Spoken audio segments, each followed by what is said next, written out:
बिस्मिल्लाहिर्रहमानिर्रहीम। स्टूडेंट, ये वही कल वाली डेट क्लास है जो कल की वीडियो में आप लोगों ने देखी थी। इसमें आपको ये 3 आर्गुमेंट कंस्ट्रक्टर, ये 2 आर्गुमेंट कंस्ट्रक्टर और ये 1 आर्गुमेंट कंस्ट्रक्टर दिखाई दे रहा है। और हमने ये ऑब्जेक्ट क्रिएट किए हैं। Date 1 with the help of 3 argument constructor create किया है।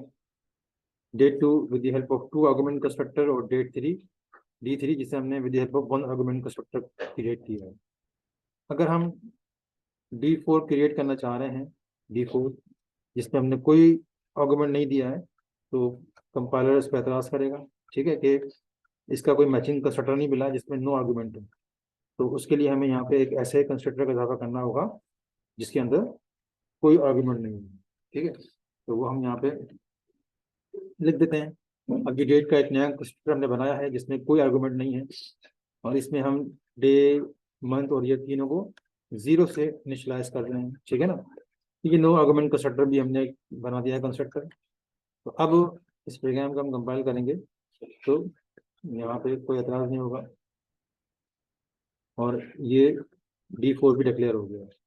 उसके बाद आप देखें D5 मैंने डिक्लेयर किया है और ब्रैकेट में मैंने D1 दिया है। ये डेट 1 है, ये आपको डेट 1 नजर आ रही है। डेट 5 को मैंने with the help of D1 दिया है। D1 एक डेट टाइप का। D3 में हमने 18 दिया था जो कि इंटीजर टाइप का था। डेट 3 बनाने के लिए हमने जस्ट डेट दी थी, दे दी थी 18। D5 बनाने के लिए हम पूरा D1 दे रहे हैं जिसमें डेट भी है, मंथ भी है, ईयर भी है। हम डेट की डेट क्लास का ऑब्जेक्ट दे रहे हैं। और ये मैंने आपको बताया था कि ये असल में डिफॉल्ट कॉपी कंस्ट्रक्टर होता है, जो मैंने आपको आज क्लास में आप लोगों को बताया था। तो ये जो डिफॉल्ट कॉपी कंस्ट्रक्टर है ये तो कंपाइलर आपको खुद प्रोवाइड करेगा। तो आप इस तरीके से भी एक डेट की ऑब्जेक्ट की मदद से एक दूसरा डेट ऑब्जेक्ट बना सकते हैं। और इसका मतलब क्या होता है ये मैंने आपको बताया था कि अगर आप यूँ लिखते हैं डेट 6 इक्वल टू डेट 2, यानी कि डेट 6 डिक्लेयर भी कर रहे हैं और उसको इनिशलाइज भी कर रहे हैं डेट 2 से। तो आपने लिख दिया D6 इक्वल टू D2।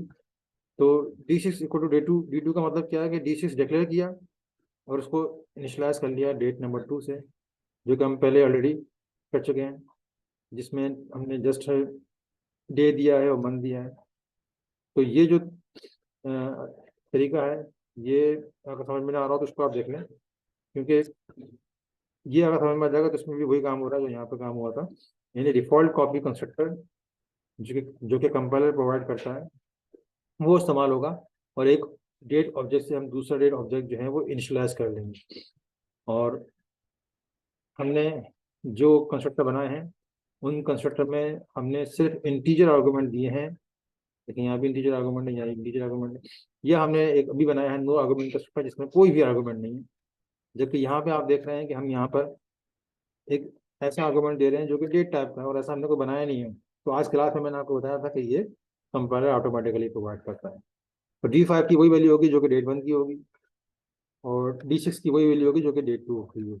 ठीक है, तो आप लोग देख लीजिएगा कि डेट 1 और डेट 5 जो है वो दोनों सेम होंगे। इसी तरह डेट 2 और डेट नंबर 6 जो है वो ये दोनों को दोनों सेम होंगे। इस प्रोग्राम को हम रन करते हैं तो आप देख लें डेट 1 और डेट 5 16/1/2023, 16/1/2023 है, और डेट 2 17/10 और डेट 6 17/10 दोनों सेम है। उम्मीद है कि ये आपको कौन से समझ में आ गया होगा। इसको मैंने पिछली से आज क्लास में आप लोगों को समझाया था। एक आखिरी चीज़ जो कल बताने से रह गई थी, क्योंकि कल की वीडियो बहुत बड़ी हो गई थी, मैंने जो है वो अब क्या किया है कि ऐड डे, ऐड मंथ और ऐड ईयर का जो मेथड है जो मैंने कल के लेक्चर में नहीं बनाया था वो यहाँ मैंने बना दिया है। हालांकि क्लास में मैंने आपको ये बना के दिखाया था। ऐड डे क्या कर रहा है कि इसको एक डे दिया जाएगा जो ये डे में ऐड कर लेगा।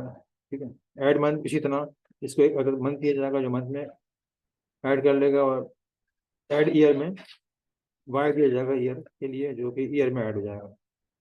तो अभी आप देखें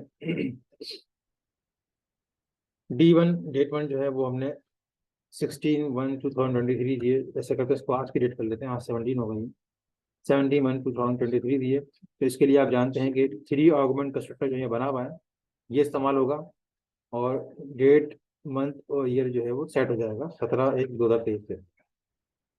D2 हमने डिक्लेयर किया और उसको हमने D1 से इनिशियलाइज किया। ये मैंने आपको पिछले प्रोग्राम में दिखाया था कि डिफॉल्ट कॉपी कंस्ट्रक्टर इस्तेमाल होगा और D2 की वही वैल्यू बन जाएगी जो कि date1 की है।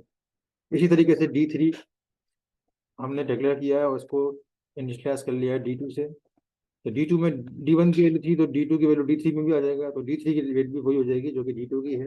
यानी इसका मतलब ये हुआ कि D1 D2 D2 D3 तीनों की डेट जो है वो 17/1/2023 है। अब हमने इन तीनों डेट्स को प्रिंट करवाया है, मैंने यहाँ लिख भी दिया है बिफोर, और date1 को date2 को date3 तीनों डेट्स को हमने शो करवाया है। तो यही डेट प्रिंट हो जाएगी 17/1/2023। उसके बाद फिर हमने date1 में ऐड डे की वजह से 10 को ऐड किया है, मतलब ये कि अगर 17 है, 17 में 10 जमा हो जाएंगे तो ये 27 हो जाएगी। जबकि date2 में मैंने 2 मंथ ऐड किए हैं, तो date2 में अगर मंथ 1 है तो उसमें 2 ऐड हो जाएंगे, तो उसमें मंथ जो है वो 3 हो जाएगा। जबकि date3 में हमने ईयर ऐड किया है 1, तो date3 में जो ईयर 2023 है उसकी जगह 2024 हो जाएगा। तो बाद में हम इन तीनों डेट्स को हमने आफ्टर प्रिंट करवाया और बाद में इन्हीं तीनों डेट्स को मैंने दोबारा से शो करवाया है। तो आप देख लीजिएगा कि ये डेट्स चेंज होंगी। इसको हम चलाते हैं, देखें आप।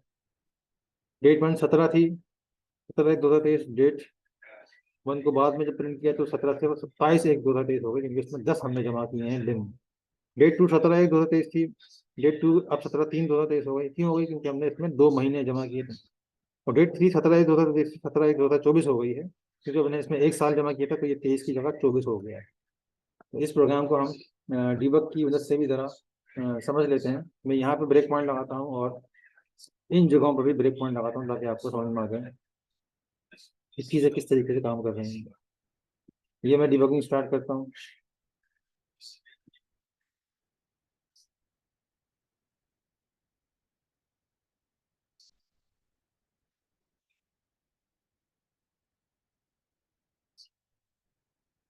अब देखें, ये D1 की वैल्यू में आप देखते हैं कि डेट 17 है, मंथ 1 है और ये 2023 है। ऐड डे का फंक्शन कॉल होगा। अब डे इसका 17 है, उसमें ये 10 जमा हो रहा है, तो इस लाइन के चलने के बाद वो 27 हो जाएगा। तो इसका डे जो है वो 27 हो गया है। तो D1 में जो है वो डेट 27 हो गया, बाकी मंथ ईयर वैसे ही था।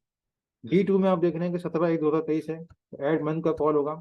तो इसका मंथ जो है वो 1 है, तो उसमें जब ये 2 जमा होगा तो इसका मंथ 3 हो जाएगा। तो आप देख लें मंथ इसका 3 हो गया है। तो इस लाइन के चलने के बाद D2 की वैल्यू आप चेक कर लें, 17/3/2023 हो गया है। अब D3 की बारी आई है। D3 17/1/2023 है, उसमें हम ऐड कर रहे हैं एक ईयर। ईयर इस वक्त इसका 2023 है, तो हमने यहाँ पे 1 दिया है, तो 2023 में जब 1 जमा होगा तो ये हो जाएगा 2024। ठीक है ना? तो अब D3 की नई वैल्यू जो है वो 17/1/2024 हो गई। उम्मीद है ये प्रोग्राम आपकी समझ में आ गया होगा। इसको आपने आज रात में ट्राई करना है। अल्लाह हाफिज़।